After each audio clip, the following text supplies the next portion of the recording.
You do it every morning before you even open your eyes. Your body tenses. Your ears reach out into the silence before your brain decides the room is safe. Only then do you let yourself wake up. You have been doing this every single morning of your life, and you have never once noticed it. That moment, that half second of animal scanning, is not a habit. It is not anxiety. It is the most honest thing your body does all day.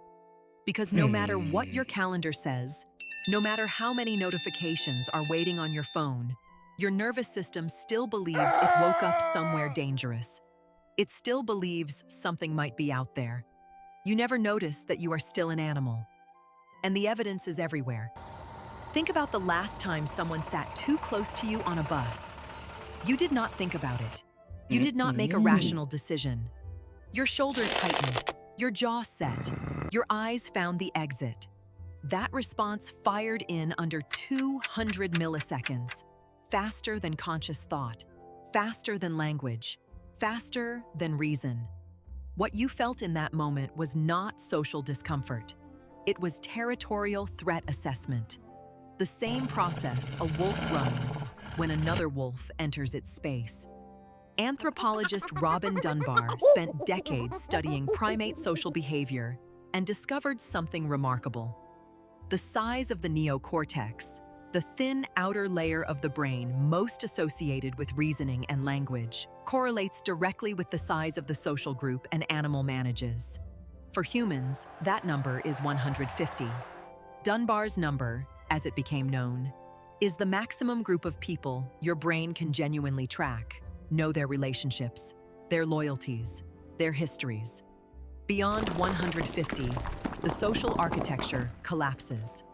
You stop seeing people and start seeing categorizes. Your brain was never designed for cities. It was never designed for offices, or comment sections, or crowds of strangers. It was designed for a band of 50 to 150 people in a landscape where everything outside that band was either irrelevant or dangerous. And that is exactly the brain you are still running today. This is not a metaphor. It is neuroscience. When you feel overwhelmed in a crowd, your amygdala, one of the oldest structures in your brain, is not malfunctioning. It is doing precisely what it evolved to do. It is screaming that there are too many unknown individuals in your perimeter. It cannot tell the difference between a shopping mall and a savanna. It does not know the strangers are harmless. It only knows there are too many of them.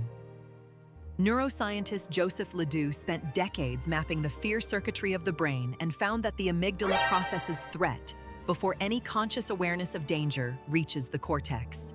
You flinch before you think. You run before you decide. The body acts, and the mind narrates a reason afterward. You have been writing fiction about your own behavior your entire life. Now consider your food. You crave fat. You crave sugar. You crave salt.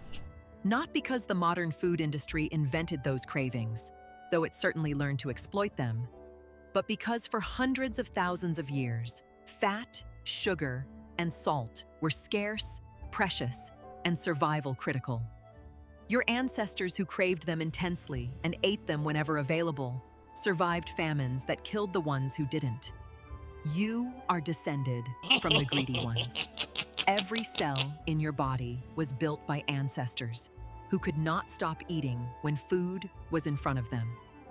That is not a weakness. That is an heirloom.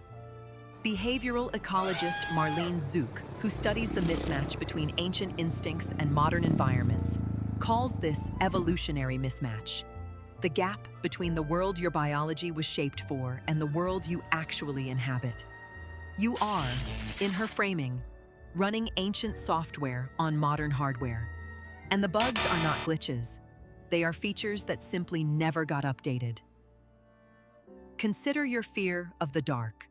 Not the childhood version, the adult version, the one that makes you reach for the light switch before you enter a room, the one that makes a dark parking lot feel different from a lit one, even when you know, rationally, that nothing is there. That is not irrational.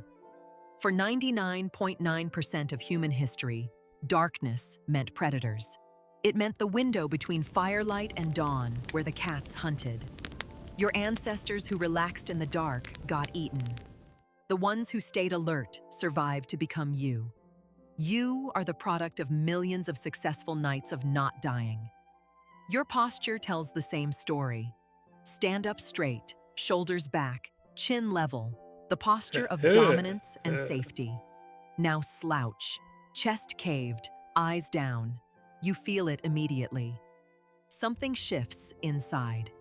Psychologist Amy Cuddy's research, along with subsequent work by Johannes Michalak at Witten in Herdecke University, showed that body posture and emotional state are deeply linked, not just correlated, but mutually causative.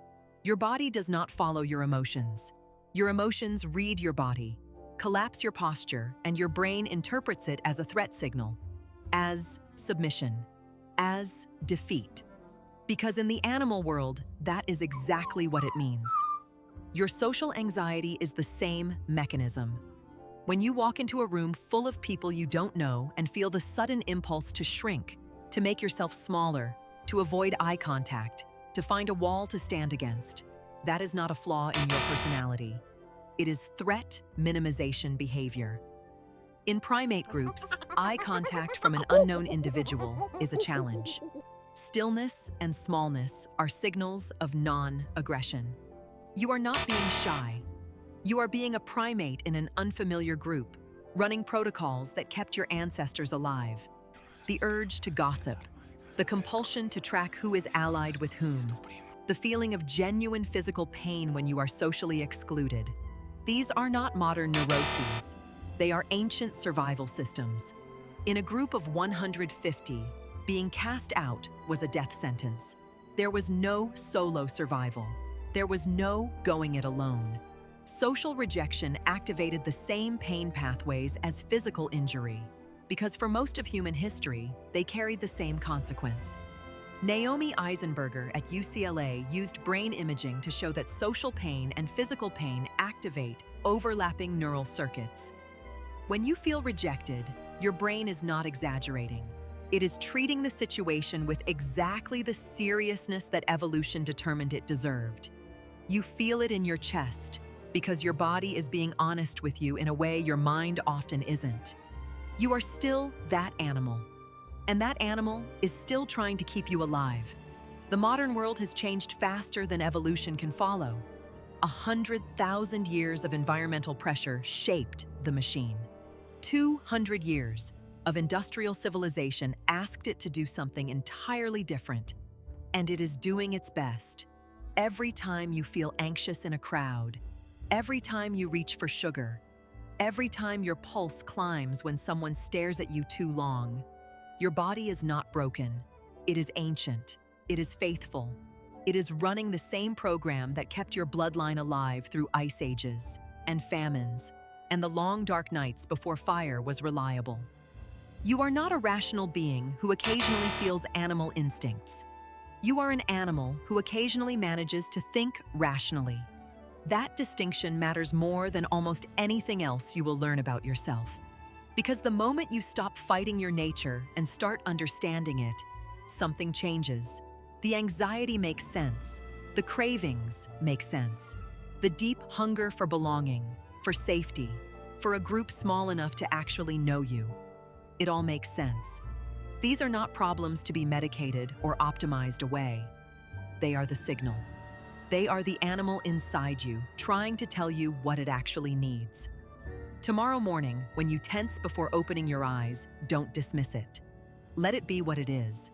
A creature checking its perimeter, an ancient mind doing its ancient job, a body that has been faithfully running the same survival code for 100,000 years, doing exactly what it was built to do. You never noticed you were still an animal, but now you know. And the animal is listening.